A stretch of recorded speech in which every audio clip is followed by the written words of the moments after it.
Prince मुझे एक बात और बताइएगा कि जब आप प्रीलिम्स में बैठे, बिकॉज आपको 3 बार का एक्सपीरियंस है प्रीलिम्स में बैठने का, तो क्या स्ट्रेटेजी होनी चाहिए जब हम पेपर को देखते हैं? मान लो सी सेट का पेपर हमारे सामने आया, जीएस का पेपर हमारे सामने आया, तो क्या फर्स्ट क्वेश्चन से ही सोल्व करना शुरू कर दे? किस क्वेश्चन पे कितना टाइम दे? कोई क्वेश्चन सोल्व नहीं हो रहा तो उसके साथ क्या लगे रहना है या स्किप करके आगे बढ़ जाना है? तो बेसिकली जो गिवन टाइम ड्यूरेशन है, उस टाइम ड्यूरेशन को कैसे मैनेज करना है कि हम कट ऑफ को क्वालिफाई कर दे? यस सर, जैसे सर ये सिविल सर्विस के प्रीलिम्स में 100 क्वेश्चंस आते हैं और सिर्फ 2 घंटे होते हैं करने के लिए। तो मेरा जो अपना प्लान था कि मैं शुरू से स्टार्ट करूंगा, 1 to 100 पूरा जाऊंगा। अच्छा। शुरू से सारे क्वेश्चंस को देखते जाऊंगा कि कौन सा क्वेश्चंस मुझे आ रहे हैं, कौन सा क्वेश्चंस नहीं आ रहे हैं। हाँ। देखने से ऐसा होता है कि जो माइंड मेमोरी होता है वो उस चीज को डिटेक्ट कर लेता है कि इस क्वेश्चन को मैं गो थ्रू कर लिया हूँ। ऑप्शंस ठीक है। काटते चलने हैं कि जैसे जिसमें भी श्योर नहीं है तो कम से कम हम्म। उस 4 ऑप्शंस में ये काट लें कि ये तो पक्का नहीं होगा। एक हम्म। ऑप्शन भी अगर काट पा रहे हैं तो उसको काट करके आगे बढ़ सकते हैं। हम्म। उसके बाद जब ये 100 क्वेश्चंस कर लिए, उसके हम्म। बाद फिर ये देख लेंगे कि कितने क्वेश्चंस हुए। मेरा जो अपना स्टाइल था करने का कि मैं शुरू के 1 आवर तक, 1 आवर एंड 15 मिनट तक मैं पहले सारे क्वेश्चंस को जितने बार मैं कर सकूं, 1 to 100 जाने के बाद फिर वापस से जाता था सेकेंड राउंड, 1 घंटे 20 मिनट तक। जितना क्वेश्चन उसके बाद होता था पहले मैं उसको सर्किल करता था, ताकि अगर लास्ट टाइम पे अगर आप जो भी ओएमआर सीट है उसको फिलअप करेंगे तो लास्ट टाइम में रस होता है बहुत ज़्यादा। ओके। अगर एक भी सर्किल गलत अगर आपने फिलअप कर दिया तो फिर चांसेस थोड़े कम हो जाते हैं सिलेक्शंस के। तो ये चीज़ ठीक मैं बात है। इंश्योर करता था कि 1 आवर एंड 20 मिनट के बाद मैं लगभग 15 से 20 मिनट जो है वो सिर्फ सर्किल करूंगा ओएमआर पे, हम्म। सारे फिलअप करूंगा। उसके बाद मेरा आता था थर्ड राउंड या कभी कभी फोर्थ राउंड भी आ जाता था। फोर्थ राउंड बहुत कम आता था। तो थर्ड राउंड में मैं फिर जो भी क्वेश्चंस मेरे बचे हुए हैं उसको मैं देखता था कि हाँ इसमें क्या क्या तरीके लगा सकते हैं। और सिविल सर्विसेज का सर प्रीलिम्स में ऐसा होता है कि आप 100 में 25 सवाल या फिर मैक्स टू मैक्स 30 क्वेश्चंस के बाद आप श्योर नहीं होते हो, चाहे कितना अच्छा। भी बड़ा टॉपर हो वो श्योर नहीं होता है कि अ, यही वाला आंसर है। अच्छा। वो इंडक्शन रीजनिंग और बाकी आपके इतने जो सालों का जो प्रिपरेशन लेवल होता है उसको देखते हुए आपका इंस्टिंक्ट क्या कहता है। और सही साथ बात में है। जो पीवाईक्यू है, वो पीवाईक्यू में जो क्वेश्चन सेट होते आ रहे हैं, जो भी स्टेटमेंट एग्जामिनर ने सेट करते आ रहे हैं, उसके बेसिस पे हमें रिस्क लेना होता है वहाँ पे। तो हम्म। पहले जैसे कि जो क्वेश्चंस आ रहे हैं उसको तो डायरेक्ट टिक कर दिए। अब ठीक है। जिसमें होता है कि जिस क्वेश्चन में 2 ऑप्शन में डाउट है, 50-50 का रेशियो है, तो वहाँ पे रिस्क लेना बनता ही बनता है। अच्छा। ठीक मेरा है। ऐसा था कि मैं वहाँ भी रिस्क लेता था, और जिस क्वेश्चन में मुझे बिल्कुल भी आइडिया नहीं लग रहा है हम्म। उसमें भी मैं ढूंढता था कि इसमें सबसे पॉजिटिव स्टेटमेंट कौन सा है। अच्छा। और अच्छा। कभी भी किसी भी स्कीम्स को लेकर के या फिर गवर्नमेंट का कोई भी इनिशिएटिव्स हो गया उसको लेकर के कभी निगेटिव बात नहीं करती है। ओके। तो ओके। अगर पॉजिटिव दिख रहा है तो मैं ज़्यादा चांस लेता था कि यही पॉजिटिव वाला टिक करूंगा। ओके। ओके। और ओके। सर इसका मुझे फ़ायदा भी हुआ। 2023 में सिविल सर्विसेज से मेरा 35 मार्क्स ऊपर था कट ऑफ, जो मेरा मार्क्स आया था। वाओ। और अमेजिंग है। फॉरेस्ट सर्विसेज से देखा जाए तो फॉरेस्ट सर्विसेज से भी मेरा 17 मार्क्स ऊपर था। बहुत बड़ी बात है। तो इस चीज़ का मुझे फ़ायदा हुआ बहुत ज़्यादा। तो इससे तो ये चीज़ सीखने को मिलती है प्रिंस की, जब हम प्रिपरेशन करते हैं, एग्जाम में बैठते हैं, तो बेसिकली हम अपने खुद के कुछ हैक्स डेवलप कर लेते हैं। Yes sir. लाइक जैसे आपने बताया कि गवर्नमेंट इनिशिएटिव से रिलेटेड क्वेश्चन आए तो उसे मैंने कैसे अटेम्प्ट किया, जहाँ पर मुझे डाउट था तो उस क्वेश्चन को भी मैंने अटेम्प्ट किया, उसमें देखना कि कौन सा सही है। तो बेसिकली जब बच्चा खुद प्रिपेयर करता है, पीवाईक्यूज देखता है, 1-2 बार एग्जाम देता है, तो उसके खुद के अपने कुछ फंडास डेवलप हो जाते हैं, खुद के कुछ हैक्स डेवलप हो जाते हैं, खुद की इंस्टिंक्ट डेवलप हो जाती है। और जब वो उन पे बिलीव करता है, ट्रस्ट करता है, तो रिजल्ट्स भी आते हैं। Yes sir. एंड डेफिनेटली यार बहुत बड़ी बात है कट ऑफ से 35 मार्क्स ज्यादा लाना। It's a yes sir. Amazing thing है ना, मतलब ऐसा बहुत कम होता है और बहुत बड़ी बात है ये चीज करना। तो मैं आपसे पूछना चाहूंगा उसके बाद, जैसे आपने बोला कि प्रीलिम्स के कट ऑफ से ऊपर अब आपके दोनों जगह मार्क्स आ गए, तो एक तरफ तो आईएफओएस की प्रिपरेशन है ना, जहाँ पर जीएस पे इतना ज़्यादा वेटेज नहीं है, 2-2 ऑप्शनल है। और एक तरफ हमारी दूसरी मेंस की जो आईएएस वाली जो लाइन होती है उसका मेंस है, जहाँ पर मेन फोकस जीएस को ही दिया जाता है ना। और सर लैंग्वेज के हमारे एग्जाम्स है, साथ में सिर्फ एक ऑप्शनल है। तो दोनों की प्रिपरेशन को आपने कैसे मैनेज किया, या फिर किसी एक तरफ आपका थोड़ा झुकाव ज़्यादा था? नहीं सर, मुझे लगता है कि मैंने दोनों एग्ज़ाम को अच्छे से प्रिपेयर किया, जितना भी टाइम हुँ, मेरे पास था। सबसे हुँ, पहले सिविल सर्विसेज़ का मेंस था, तो उस टाइम पे मेरा पूरा फ़ोकस था कि जब तक से सिविल सर्विसेज़ का मेंस खत्म नहीं होता है, तब तक से मैं पूरा का पूरा डेडिकेट करूँगा सिविल सर्विसेज़ के मेंस को। ओके, ओके, और इसका रिज़ल्ट भी पॉज़िटिव रहा कि मैं मेंस क्लियर भी कर लिया सिविल सर्विसेज़ का। अमेज़िंग, हाँ, अमेज़िंग। सिलेक्शन नहीं होने का सर एक मेन रीज़न ये था कि सिविल सर्विसेज़ में मेरे पर्सनैलिटी टेस्ट में मार्क्स थोड़े कम दे दिए गए थे। अच्छा, और फॉरेस्ट सर्विसेज में वन ऑफ द हाईएस्ट थे। तो यहाँ भी यस, यस, यस। थोड़ा-सा कंट्रोल मतलब देखा जाए तो कुछ personality test sir it's all about luck. बिल्कुल ठीक तो बात है। तो यस पैनल कौन-सा रहेगा इस पे बहुत ज़्यादा डिपेंड करता है। बहुत ज़्यादा डिपेंड करता है सर और मेरे केस में तो सर 80 हुँ, मार्क्स का डिफरेंस दिखा मुझे बैक टू बैक 2 बाप रे! पर्सनैलिटी टेस्ट में, तो ये तो बहुत ज़्यादा लक की बात हो गई फिर। हुँ, तो अच्छा सिविल सर्विसेज के मेंस को लेकर के मैं वो पूरे जो भी 100 डेज़ थे उसको पूरा डेडिकेट किया मैंने। जीएस के पार्ट्स जो भी थे, उसका जो हिस्ट्री वाले पार्ट्स थे, जीएस 1 में ज्योग्राफी वाले हुँ, पार्ट्स थे, डिज़ास्टर मैनेजमेंट हो गया, सोशल जस्टिस, हुँ, सोसाइटी, इन सारे चीज़ों का मैंने जो भी नोट्स बने हुए थे, उसको मैंने बार-बार हुँ, रिवाइज़ किया और साथ में यहाँ भी पीवाईक्यू का सर बहुत बड़ा रोल है।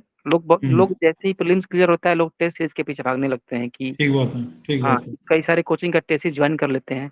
लेकिन हुँ, मैं ऐसा नहीं किया। मैं सबसे पहले जो लास्ट 10 इयर्स के पीवाईक्यूज़ थे, मैं पहले हुँ, उसको बहुत ही अच्छे तरीके से किया हुँ, और फिर जब एग्ज़ाम आने में लगभग 45 या 50 डेज़ थे, तब मैंने टेस्ट सीरीज़ लिखना स्टार्ट किया अच्छे से। इससे पहले भी मैं अच्छा, लिखता था, छोटे-छोटे लिखता था, जैसे 10 क्वेश्चन्स को लिख लिया मैंने या फिर हुँ, 50 क्वेश्चन्स का लिख लिया मैंने टाइम लिमिट के अंदर।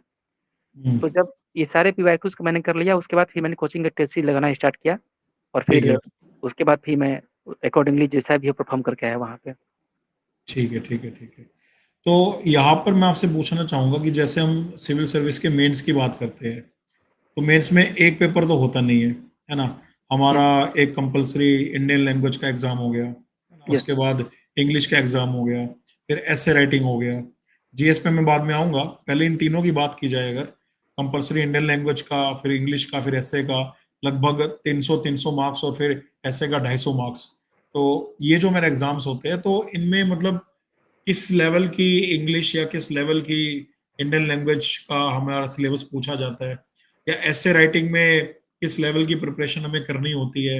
लाइक एक ऐसे तो हम 12th में लिखते थे, 11th-12th में जब हमारा सीबीएसई का एग्जाम होता था, है ना? एक इंग्लिश का पेपर हमारा 12th लेवल का भी होता था, तो हमने 9, 10th, 11th, 12th के अंदर इंग्लिश पढ़ी है, हिंदी पढ़ी है या रीजनल लैंग्वेज पढ़ी है। तो क्या उसी लेवल पे ही अगर हम एनसीईआरटीज़ पढ़ ले अच्छे से और पीवाईक्यूज़ कर ले, तो हो जाएगा? या फिर कुछ अलग से भी हमें पढ़ने की नीड पड़ती है इसमें? सर जैसे वो जो कंपल्सरी पेपर हैं, जो ये हिंदी का हो गया और जो इंग्लिश का पेपर हो गया, ये दोनों हुँ, क्वालिफाइंग नेचर के होते हैं बिल्कुल, और दोनों बिल्कुल। में नोटिफ़िकेशन में ये लिखा होता है कि जो भी क्वेश्चन्स पूछे जाएँगे, वो हाँ, 10th लेवल के होंगे। अच्छा, तो अगर ठीक 10th है, लेवल तक किसी का भी हिंदी अच्छा है या फिर इंग्लिश अच्छा है, तो उसको ईज़िली क्लियर कर लेगा, उसको प्रिपेयर करने की ज़रूरत है नहीं। पर फिर ठीक है, भी इस चीज़ ठीक है। को ध्यान में रखना होता है कि सिविल सर्विसेज़ के मेंस में 5 टू 10% जो लोग हैं, वो इसमें फेल होते हैं। अच्छा, जैसे जो खासकर जो ये हिंदी मीडियम स्टूडेंट्स होते हैं, तो इस इन लोग का अगर इंग्लिश थोड़ा-सा वीक है, तो ये पास हुँ, नहीं कर पाते हैं। ओके, ओके, तो ओके। इसलिए अगर इस चीज़ से बचना है, तो थोड़ा जो पिछले 3 साल या 5 साल का जो पीवाईक्यूज़ है, हुँ, जिसको अगर हिंदी टफ लग रहा है, तो हिंदी को देख सकता है, जिसको इंग्लिश टफ लग रहा है, इंग्लिश को देख सकता है। बस गो थ्रू कर लेना है और 2-3 बार लिख कर के ट्राई कर लेना है। जैसे उसका लेटर कैसे लिखना होता है या फिर कम्प्रीहेंशन जो होते हैं, उसके आंसर्स कैसे लिखने होते हैं। अगर एक फॉर्मेट पता चल जाएगा, तो मुझे नहीं लगता कि वो इंसान फेल करेगा उस पेपर में। और हुँ, सर जहाँ तक ये बात रही एसेक पेपर की, तो ये पेपर सर इसमें जैसे यूपीएससी चाहती है कि जो भी स्टूडेंट्स अपीयर हो रहे हैं, they need um, to be analytical in nature. किसी भी बिल्कुल ठीक टॉपिक बात को आप किस है, ठीक तरीके बात। से एनालाइज़ करके आप अपना व्यू हुँ, पॉइंट्स क्या डाल रहे हैं, तो इस चीज़ को यूपीएससी बहुत अच्छे तरीके से करती है। और साथ में सर चीज़ें बहुत ही ज़्यादा टफ भी नहीं लिखनी है, ऐसा नहीं कि बहुत फैंसी-फैंसी वर्ड्स यूज़ किए जा रहे हैं। जैसे हुँ, वो हुँ, कहा जाता है कि simplicity is the best sophistication. तो हुँ, ऐसे जितना सिंपल हो उतना अच्छा है, ऐसे इलैबोरेटिव होना चाहिए, ऐसे कि कई सारे डायमेंशंस होने चाहिए और हुँ, साथ-साथ में आर्गुमेंट्स के साथ-साथ ऐसे को लिखना होता है, क्योंकि हमें एक ऐसे जो लिखना होता है वो 1000 टू 1200 मतलब लगभग ओके, देखा जाए तो 6 से 7 पेज 10 पेज था हाँ, 10 पेज के आस-पास एक ऐसे लिखना होता है। तो ठीक है। इसमें काफ़ी सारे डायमेंशंस को कवर करने होते हैं, उसपे आपके कई सारे आर्गुमेंट्स होने चाहिए, फिर काउंटर आर्गुमेंट्स होने चाहिए, फिर कुछ हुँ, थिंकर्स क्या कहते हैं, ये होने चाहिए। कुछ-कुछ लोग हुँ, पोएम्स भी डालते हैं। तो ऐसे ओवरऑल कॉम्प्रिहेंसिव नेचर का होना चाहिए, एनालिटिकल होना चाहिए, और साथ में आपका एक जो थिंकिंग है कि आप पॉजिटिव थॉट्स रखते हैं या नहीं रखते हैं गवर्नमेंट के इनिशिएटिव्स को लेकर के या फिर सोसाइटी को लेकर के, ये भी ऐसे के थ्रू ये जज कर लिया जाता है। बिल्कुल बिल्कुल, बहुत बहुत अच्छी बात बोली आपने। तो यहाँ से गाइस एक चीज तो हमें समझ में आती है कि 9th-10th क्लास में जो हमने लैंग्वेज पढ़ी है, इंग्लिश पढ़ी है, हिंदी पढ़ी है, अगर आप उसको एक बार दोबारा से गो थ्रू कर लोगे और फिर यूपीएससी के लैंग्वेज के जो पेपर्स आते हैं पीवाईक्यूज, उनको एक बार अगर देख लोगे तो तुम्हें समझ में आ जाएगा कि किस तरह का पेपर बनता है, कैसी आपको प्रिपरेशन चाहिए। और जब पीवाईक्यूज को आप एक गिवन टाइम फ्रेम में सोल्व कर लोगे तो डेफिनेटली आप जो क्वालिफाइंग नेचर के एग्जाम्स है दोनों, उन्हें आप क्लियर कर सकते हो।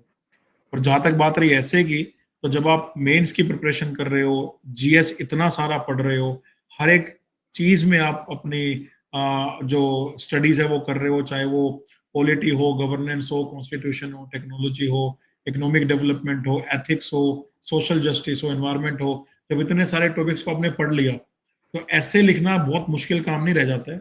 बस जैसे प्रिंस ने बताया कि उस ऐसे एक कंक्लूसिव ऐसे होना चाहिए, उसके अंदर सारी चीजें आप डालो अपनी, है ना, आर्ग्यूमेंट पॉजिटिव में, नेगेटिव में, और फाइनली कंक्लूजन, जो भी चीजें, एक एनालिटिकल ऐसे, एक स्टैटिक नहीं लिखना है बिल्कुल, उसमें मतलब लगना चाहिए कि एक इंसान बात कर रहा है उसके अंदर ऐसे के थ्रू। तो वो चीज अगर आप करोगे तो डेफिनेटली ये एग्जाम भी आपका क्लियर हो सकता है।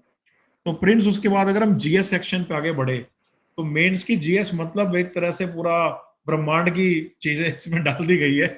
GS1, GS2, GS3, GS4, और टोटल 4 पेपर है, 250 मार्क्स टोटल, 1000 नंबर की जो सिर्फ जीएस है मेंस के अंदर। तो प्रीलिम्स के जीएस की प्रिपरेशन और मेंस के जीएस की प्रिपरेशन आपको क्या लगता है कितनी अलग है? और मेंस के जीएस की प्रिपरेशन करने के लिए क्या क्या पॉइंटर्स आपको लगता है कि ध्यान में रखने चाहिए? और सर जो प्रीलिम्स का पेपर जो होता है जीएस का, उसमें सर जो भी क्वेश्चंस आते हैं वो डायरेक्ट पूछे जाते हैं बिल्कुल, कि पूछे भी जाएंगे तो फैक्चुअल नेचर के होंगे। लेकिन जो ऑब्जेक्टिव मेन, टाइप क्वेश्चन होते हाँ, हैं बेसिकली। ऑब्जेक्टिव टाइप्स होते हैं और फैक्चुअल नेचर के भी होते हैं, लेकिन जो मेंस में एक्चुअल पूछे नेचर जाते हैं वो बिल्कुल एनालिटिकल नेचर से होते हैं कि कहीं पे आपको एनालाइज करना होता है, कहीं पे आपको कमेंट करना होता है, कहीं पे आपको अपना व्यू पॉइंट देना होता है। तो इस चीज़ का भी, कीवर्ड्स का भी एक अपना होता है कि अगर कमेंट किया जा रहा है तो अपना कि हमें क्या लिखना होगा, एनालाइज में क्या लिखना होगा, क्रिटिकली एनालाइज लिखा हुआ होता है तो वहाँ पे कैसे आंसर्स को प्रोजेक्ट करने हैं। तो क्वेश्चंस का इसमें ध्यान रखना तो होता ही है, साथ में इस आंसर्स को लिखने कैसे हैं, इस चीज़ का भी ध्यान रखना होता है। और साथ में सर जो मेंस का सिलेबस है ये बहुत ज़्यादा एग्जॉस्टिव है, बिल्कुल बिल्कुल। तो इसके लिए एक प्रॉपर नोट्स का भी होना बहुत ज़रूरी है। जो भी हम्म, कीवर्ड्स हैं, जो भी यूपीएससी के मेंस के सिलेबस में जो भी कीवर्ड्स हैं, इस कीवर्ड्स पे अगर छोटे-छोटे नोट्स या तो गूगल से आप निकाल सकते हैं या फिर कई सारे टॉपर्स हैं, उनके नोट्स को देख सकते हैं कि इन लोगों ने कैसे अपने नोट्स बना रखे हैं। उस तरीके से फिर आप भी अपने नोट्स प्रिपेयर कर सकते हैं। तो मेंस के प्रिपरेशन के लिए नोट्स का होना बहुत ज़रूरी है, क्योंकि जब हम्म, ये मेंस एग्ज़ाम से जब लास्ट के जब 20 दिन बचते हैं, तो उस टाइम पे पैनिक मोड सबका ऑन हो जाता है।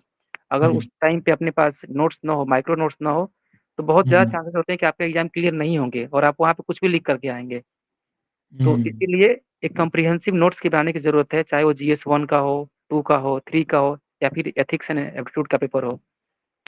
तो इस चीज़ का ध्यान रखना होता है और सर इसमें स्टैंडर्ड सोर्सेज़ ज़्यादा ऐसे मिलते नहीं हैं, जीएस के में नोट्स बनाने में। इसमें आपको गूगल का हेल्प लेना होता है ओके। और साथ में जो आपके स्टैंडर्ड बुक्स जो आप पढ़ते आ रहे हैं प्रीलिम्स के लिए, उसका भी हेल्प लेना होगा और साथ में जो करंट अफेयर्स हैं, उसको भी ऐड करना होगा। इन सबको ऐड करके एक अपना खुद का नोट्स होना चाहिए, जो लास्ट में काम आए, और साथ में पीवाईक्यू का बिल्कुल डिटेल्ड एनालिसिस होना चाहिए, लास्ट 10 इयर्स के पीवाईक्यू का।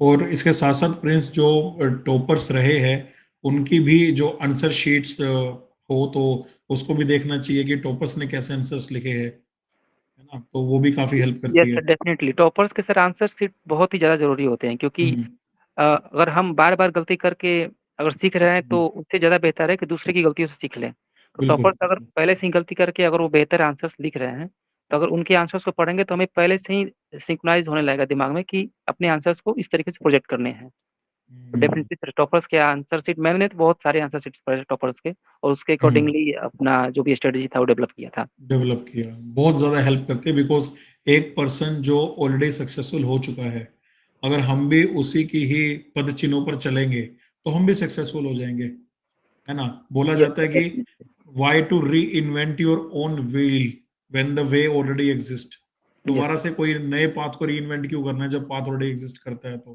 Yes sir, definitely sir. तो वो एक बहुत इंपॉर्टेंट चीज है।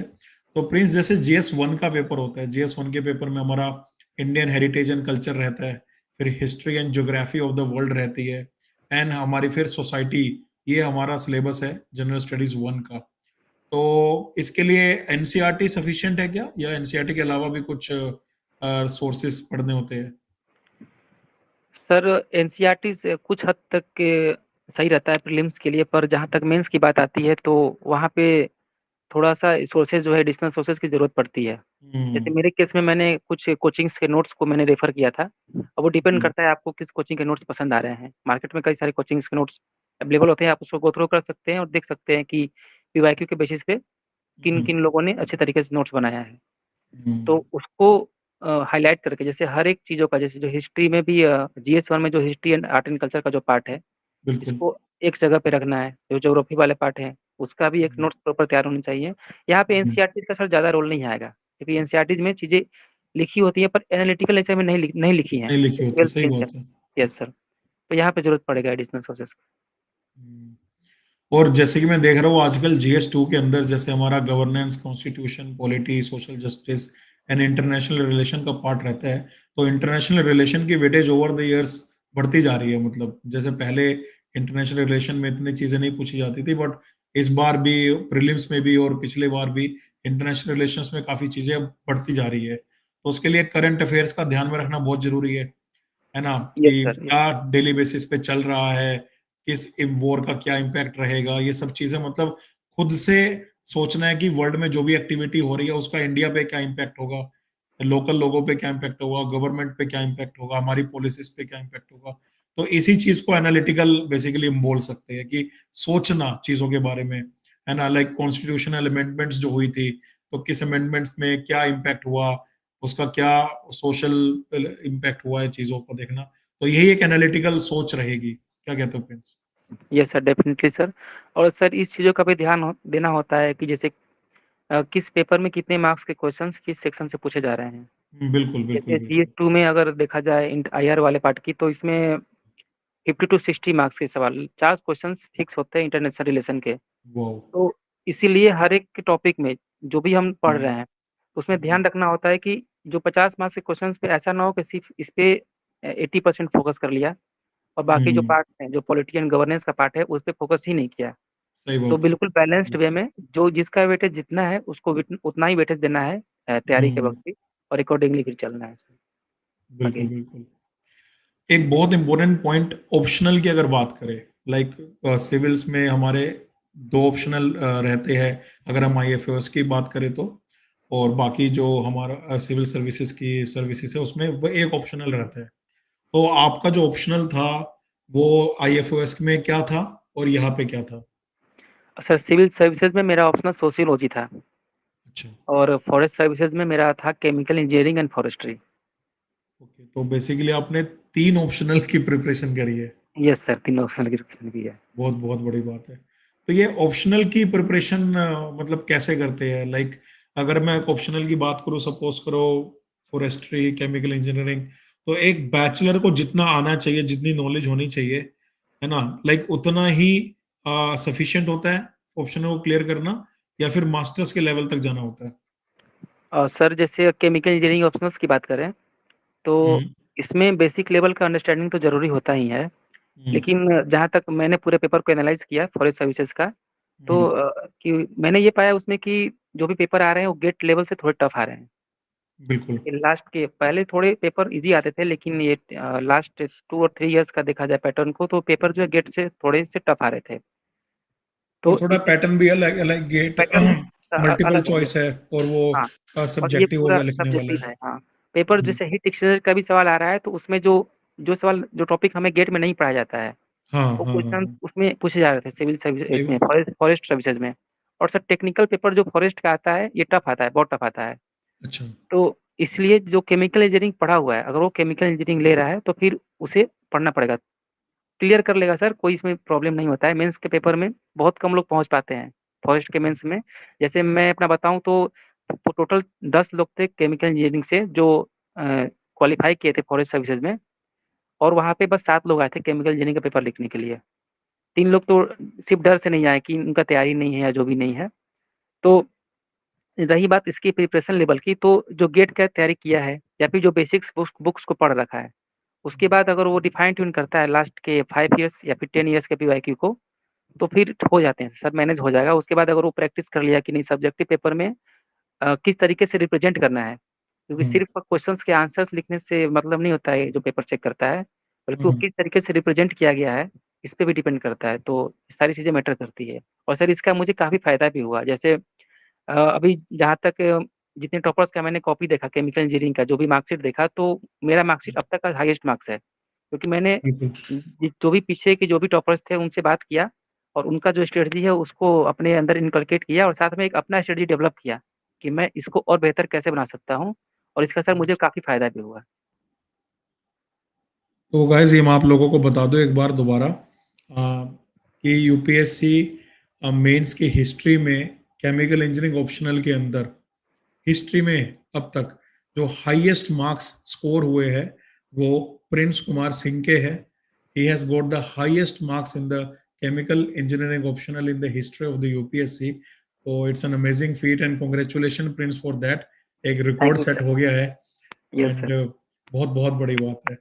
तो प्रिंस जैसे कि आपने बोला बिल्कुल ठीक बोला कि अगर हम गेट पीएसयूज के लिए जो पढ़ते हैं जितना हम सिलेबस कर रहे हैं वो हम एक बार अच्छे से कर ले, और पिछले 5-10 साल के जो पेपर्स है उन जो पीवाईक्यूज है, बिकॉज जब हम पीवाईक्यूज करते हैं ना उससे बहुत कुछ सीखने को मिलता है। काफी यस सर। सारे टॉपिक्स है जो एडिशनल है वो पीवाईक्यूज को करने से कवर हो जाते हैं। तो जब हम उनको कवर कर ले पीवाईक्यूज को, और गेट की तैयारी जो हमारी चल रही है वो हम अच्छे से कर ले, तो केमिकल इंजीनियरिंग ऑप्शनल को हम आसानी से क्रैक कर सकते हैं। That is a possibility. ठीक है। Yes sir. एंड अगर बात करें बाकी ऑप्शनल लाइक फॉरेस्ट्री, तो जैसे मेरा एक दो बार और बच्चों से बात हुई है जो केमिकल इंजीनियरिंग में यूपीएससी क्रैक कर चुके हैं, सो दे से कि forestry is the easiest optional to choose अगर आईएफओएस के लिए हम जा रहे हैं तो। और फॉरेस्ट्री को हम लगभग 45 डेज के अंदर या 60 डेज के अंदर आसानी से प्रिपेयर कर सकते हैं। So what yes is sir. Your view point on that कि आप फॉरेस्ट्री के बारे में क्या बोलोगे, और आपने क्या सोर्सेस फॉलो किए थे to prepare for the forestry? Sir मैंने फॉरेस्ट्री के लिए हॉर्नबिल के नोट्स आते हैं, उसके मैंने फॉलो किए थे। और साथ में पूरे नोट्स फॉलो मैं नहीं कर पाया था, क्योंकि मेरे पास टाइम जो था बहुत कम था। मुझे हम्म, दोनों ऑप्शनल की तैयारी 40 डेज में करना पड़ा था, सही बात है, सही क्योंकि बात। बीच में बीपीएससी का जो था इंटरव्यू आ गया था। तो जब वो इंटरव्यू देने के बाद जब मैं आया तो सिर्फ 40 दिन बचे थे मेरे पास। तो केमिकल इंजीनियरिंग, फॉरेस्ट्री और जीएस तो मेरा पहले से तैयार था, क्योंकि सिविल्स का मेंस लिख रखा था 2 महीने बिल्कुल पहले। ठीक बात है, बिल्कुल ठीक तो बात। इसका फिर मुझे फ़ायदा भी हुआ कि मैं सिर्फ उसी चीज़ पे फ़ोकस किया जो चीज़ एग्ज़ाम में आनी चाहिए, आ रही है या फिर आनी चाहिए। तो हम्म, रही बात फॉरेस्ट्री के प्रिपरेशन की, तो कुछ लोग लेक्चर्स भी लेते हैं हॉर्नबिल के, वो पेड लेक्चर्स होते हैं, तो वो जिसको लेना होगा ले सकते हैं, पर मैं नहीं लिया था। मैंने हम्म, उसके नोट्स को देखा था। साथ में एक टॉपर्स थे, आयुष कृष्णा सर थे, जिनका रैंक हम्म, 6 है फॉरेस्ट सर्विसेज में। तो हम्म, उनका मैंने नोट्स को बिल्कुल गेट थ्रू किया था, बिल्कुल अच्छे तरीके से। ओके, और साथ में जो पीवाईक्यू थे उसको भी देख करके मैंने खुद का प्रेडिक्शन डेवलप किया कि मेरे हिसाब से इस बार कौन-कौन से क्वेश्चंस आने चाहिए। Okay, okay. तो इन सारे चीज़ों को फिर एक्यूमुलेट किया मैं, इसको बार-बार रिवाइज़ किया मैं, और फिर जाकर के पेपर में अच्छे से रिप्रेजेंट किया। Very good, very good. And guys अगर प्रिंस अगर सोशियोलॉजी की बात करें तो उसके लिए क्या स्ट्रेटेजी थी और क्या सोर्स थे जिससे आपने प्रिपेयर किया? सोशियोलॉजी में सर जैसे जो बेसिक्स रिसोर्सेज होते हैं वो एनसीईआरटी होते हैं, कि आपको वहाँ से हम्म, पढ़ कर के चीज़ें को डेवलप करनी है, ये अपना थॉट्स डेवलप करना है कि सोसाइटी कैसे चल रही है, पॉवर्टी क्या होता है, एम्प्लॉयमेंट क्या होता है, या फिर कास्ट बेस्ड डिस्क्रिमिनेशंस क्या होते हैं, कैसे हम्म, ये हिस्ट्री से चले आ रहे हैं और अभी क्या-क्या चेंजेस आ रहे हैं। जो भी सोशल हम्म, इश्यूज़ है वो सोशियोलॉजी का पार्ट है। तो हम्म, इसको एनसीईआरटी से स्टार्ट करने हैं, और साथ में डिपेंड करता है कि कोई लेक्चर्स ले रहा है कोचिंग्स के या नहीं ले रहा है। ठीक है। मैं अपने केस में यूट्यूब पे एक स्लीपी क्लासेस का लेक्चर्स था, वो फ्री में अवेलेबल है। तो मैंने स्वीटी, sleepy classes. Sleepy classes, yes okay. Sir, ये बहुत ही अच्छा प्लेटफ़ॉर्म है, और साथ में इसके सारे लगभग देखा जाए पेपर 1 के और पेपर 2 के लगभग 50% पार्ट जो है ये कवर कर दिया है इन लोगों ने। ओके, और इसके इन ओके। लोगों ने खुद ही नोट्स भी प्रोवाइड कर दिए हैं रिटन फॉर्म में, टाइप्ड हम्म, फॉर्म में। तो हम्म, इसको मैंने बार-बार देखा, इसके नोट्स को फिर मैंने अपने नोट्स में कन्वर्ट किया। हम्म, और फिर पीवाईक्यू जो लास्ट ईयर के सेम चीज़, लास्ट 10 इयर्स के पीवाईक्यू को मैंने अच्छे से किया, उसको लिख-लिख करके बार-बार ट्राई किया, और हम्म, 2-3 पेपर भी लिख कर के कोशिश कर लिया मैं कि कैसा लिख लिख रहा हूँ, मैं अपने फ्रेंड्स को दिखाया, एक दो कोचिंग्स में भी मैंने अपने आंसर शीट भेजे और हम्म। अकॉर्डिंगली ऐसे ही प्रिपरेशन किया मैं। और बाद में इसमें भी मैंने सर प्रेडिक्शन डाला कि मेरे प्रेडिक्शन के अनुसार कौन कौन से क्वेश्चंस आ सकते हैं based on last 10 years PYQs. और सर इसका मुझे फायदा भी हुआ था।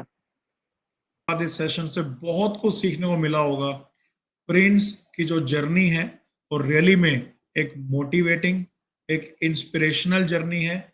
और इस जर्नी से गाइस आप बहुत कुछ सीख सकते हो। एंड इस जर्नी के बाद आई एम श्योर कि आप भी अपनी यूपीएससी की प्रिपरेशन करना शुरू कर दोगे। तो गाइस केमिकल इंजीनियरिंग ऑप्शनल की अगर आप प्रिपरेशन करना चाहते हो तो यहाँ पर मैं और मेरी टीम पूरी तरह से रेडी है आपको उस ऑप्शनल की प्रिपरेशन करवाने के लिए। तो गाइस जो गेट एग्जाम की, पीएसयू एग्जाम की हम अभी तक प्रिपरेशन करवाया करते थे, इसी के अंदर अब हम यूपीएससी के मेंस में जो केमिकल इंजीनियरिंग का ऑप्शनल होता है उसकी प्रिपरेशन भी, उसके टॉपिक्स भी अभी से प्रिपरेशन के बीच में हम ऐड कर रहे हैं। तो आप जो सब्सक्रिप्शन लेने वाले हो भी गेट एग्जाम के लिए अनअकैडमी पर, वो subscription not only for the GATE, not only for the PSU written exam, not only for the PSU interview, बल्कि यूपीएससी के मेंस में जो केमिकल इंजीनियरिंग का पेपर आता है उसके लिए भी आपको रेडी करेगा, उसके लिए भी आपको पूरी तरह से प्रिपरेशन करने में हेल्प करेगा। तो गाइस केमिकल इंजीनियरिंग ऑप्शनल की पूरी प्रिपरेशन आप यहाँ पे कर सकते हो। और अगर मैं सिलेक्शंस की बात करूं गाइस तो गेट 2024 से हम very very proud and very very happy कि फ्रॉम गेट 2024 टोटल मिला के अनअकैडमी प्लस से 40 प्लस स्टूडेंट्स ने टॉप 100 के अंदर अपनी जगह बनाई है गाइस। तो एक सिंगल इंस्टीट्यूट से 40 प्लस स्टूडेंट्स का आना ये बहुत बड़ी बात होती है। With name, with rank and with photographs आप यहाँ पर सारे 40 स्टूडेंट्स देख सकते हो। और ना सिर्फ देख सकते हो, आप इनसे बात कर सकते हो। मतलब ये फोटोग्राफ्स वो फोटोग्राफ्स नहीं है कि जब एक सिलेक्शन आता है तो सारे इंस्टीट्यूट उसकी फोटो छाप देते हैं। ये सब मेरे स्टूडेंट्स हैं, ये सब मुझसे पढ़े हुए स्टूडेंट्स हैं।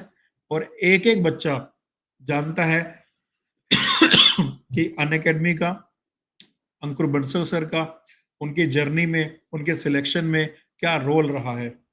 और आज इन्हीं स्टूडेंट्स के बहुत सारे जूनियर्स अनअकैडमी में पढ़ रहे हैं, अनअकैडमी मेरी गाइडेंस के अंदर प्रिपरेशन कर रहे हैं। एंड नेक्स्ट ईयर मेरा पूरा टारगेट है, पूरी कोशिश है कि अब इस साल 2025 में 60 प्लस स्टूडेंट्स जो है वो गेट 2025 के अंदर टॉप 100 में अपनी जगह बनाए। और गाइस इस बार मैंने जो ये दो फोटोज बनाई है टॉपर्स की, next year I will give my 100% कि ये दो नहीं 3 फोटोज बने, 20 20 20 करके 3 स्लाइड्स में मैं सारे टॉपर्स के बारे में इंफॉर्मेशन आपको दूं थ्रू गेट 2025। तो मेरी पूरी कोशिश रहेगी, आप भी पूरी कोशिश करो, जान लगाओ कि गेट एग्जाम के अंदर हमें टॉप 100 के अंदर रैंक लानी है। बिकॉज अगर यूपीएससी जैसा बड़ा एग्जाम क्रैक करना है तो उससे पहले गेट एग्जाम की अचीवमेंट आपके पास होनी चाहिए। बिकॉज एक बड़ी अचीवमेंट करने से पहले एक छोटी अचीवमेंट अगर आपके पास रहेगी तो बड़ी अचीवमेंट करने में आपको बहुत ज्यादा हेल्प मिलेगी। लाइक प्रिंस भी जब यूपीएससी की प्रिपरेशन कर रहा था तो एसएससी सीजीएल उसने क्रैक किया, फिर BPSC Bihar public service commission का एग्जाम उसने क्रैक किया, यूपीएससी सिविल्स में यूपीएससी प्रीलिम्स और मेंस उसने क्रैक किया, और आईएफएस एग्जाम के अंदर भी उसने prelims, civils, mains and then interview crack करके फाइनली अपना जो 15th रैंक था वो हासिल किया। तो गैस आप भी इसी तरह एक एग्जाम बाय एग्जाम अगर आप चीजों को क्रैक करते चलोगे तो आपका जो कॉन्फिडेंस है वो भी क्लाउड 7 पे चला जाएगा और आप बड़े आसानी से चीजों को समझ पाओगे और क्रैक कर पाओगे। तो ये जो जर्नी है गैस, गेट की जर्नी ये शुरू होती है। और अब इस जर्नी में मेरा सपोर्ट करने के लिए अंकुश गुप्ता सर, जो कि मेरे पुराने साथी रहे हैं और पिछले 13 साल से हम दोनों केमिकल इंजीनियरिंग को सर्व करते आ रहे हैं, तो मेरे साथ अब वो अनअकैडमी पर आ गए हैं। और अनअकैडमी में अब जो सब्जेक्ट्स मैं नहीं लेता हूँ, like chemical reaction engineering, process calculation, fluid mechanics, thermodynamics and the aptitude part, ये सारे सब्जेक्ट्स अब अंकुश गुप्ता सर डील करने वाले हैं।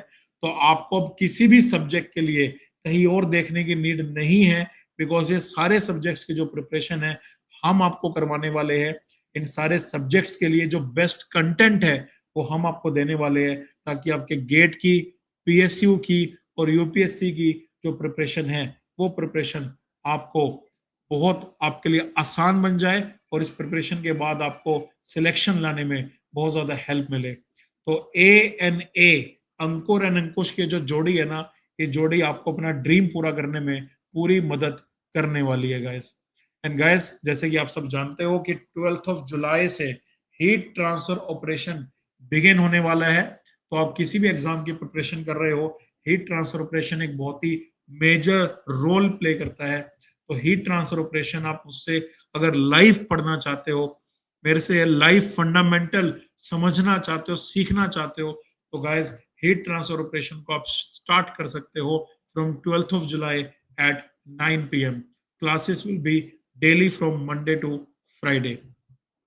And guys, heat transfer operation के बाद अगर आप मुझे अनअकैडमी पे फॉलो करना चाहते हो, सो दैट मेरी सारी क्लासेस की इंफॉर्मेशन आप तक पहुंचती रहे, तो अनअकैडमी पर आप मुझे इस बारकोड को स्कैन करके या फिर अंकुर बंसल के नाम से सर्च करके भी फॉलो कर सकते हो।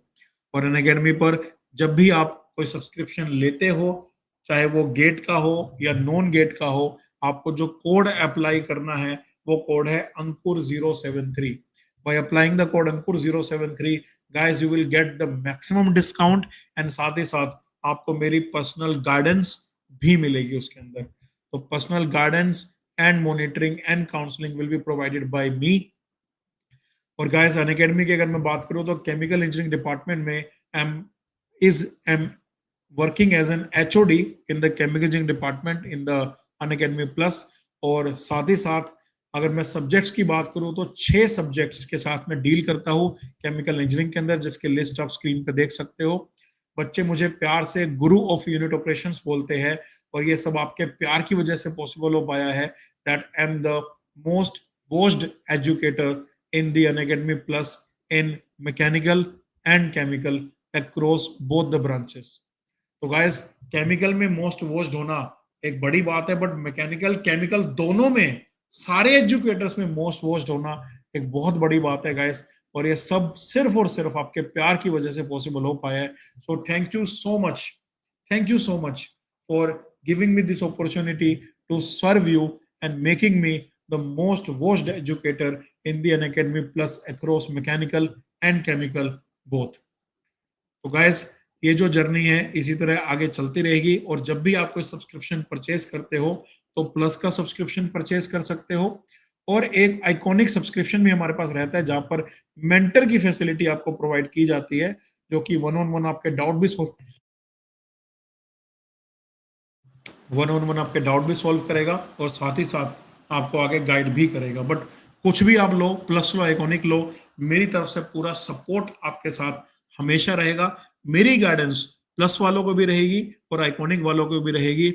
जो भी बच्चा अंकुर 073 कोड से सब्सक्राइब करेगा, उसको मेरा सपोर्ट पूरी तरह से डेफिनेटली मिलेगा ही मिलेगा। एंड गाइस, आप अगर किसी और कोड से भी सब्सक्राइब हो गए हो, तो भी आप मुझे कांटेक्ट कर सकते हो, और आपकी भी मैं पूरी हेल्प करने की कोशिश डेफिनेटली करूंगा। एंड गाइस, ये मेरा टेलीग्राम चैनल है, इसका जो लिंक है ये डिस्क्रिप्शन में भी आपको मिल जाएगा। इस टेलीग्राम चैनल को आप ज्वाइन कर सकते हो, और इस टेलीग्राम चैनल पर मेरे जितने भी सेशंस है, मटेरियल है, कंटेंट है, सब कुछ आपको इस टेलीग्राम चैनल पर मिलने वाला है, स्ट्रेटेजी एंड एवरीथिंग। तो इस टेलीग्राम चैनल को तो ज्वाइन कर ही लो अभी के अभी, ताकि आपको सारी गाइडेंस यहाँ पर मिलते रहे। सो गाइस, याद रखना, Ankur 073 is the code. GATE exam की तैयारी के लिए नए बैचेस स्टार्ट होने ही वाले हैं। तो गाइस, उन बैचेस में एनरोल करने के लिए आप आज ही सब्सक्राइब करो बाय यूजिंग द कोड अंकुर 073। और सब्सक्राइब करने से पहले, बाद में नहीं, पहले एक बार मुझसे कांटेक्ट कर लो, मुझसे बात कर लो, बता दो आप कौन से कॉलेज से हो, कौन से सेमेस्टर में हो, कहाँ जॉब कर रहे हो, कौन सी आईआईटी से मास्टर्स कर रहे हो, जो भी आपका करंट स्टेटस है, गेट में जो भी आपका लेवल है, उसके बारे में मुझे अवेयर कर दो, सो दैट सब्सक्रिप्शन लेने के बाद मैं आपको उसी मिनट से गाइड करना शुरू कर दूं और बता दूं कि आगे कैसे मूव करना है, आगे कैसे प्रोसीड करना है। और मुझे कांटेक्ट करने के लिए ये टेलीग्राम चैनल है, आप इस पर जाकर मुझे कांटेक्ट कर सकते हो। And guys, @Ankur sir chemical, इस आईडी पर भी आप टेलीग्राम पर मुझे मैसेज कर सकते हो, सो दैट आपको पूरी गाइडेंस मेरी तरफ से प्रोवाइड होती रहे। So guys, all the best and thank you for watching the session. इस तरह के सेशन आपके लिए मैं और भी आगे भी लाता रहूंगा। तब तक आप अपना ध्यान रखिए। All the best guys.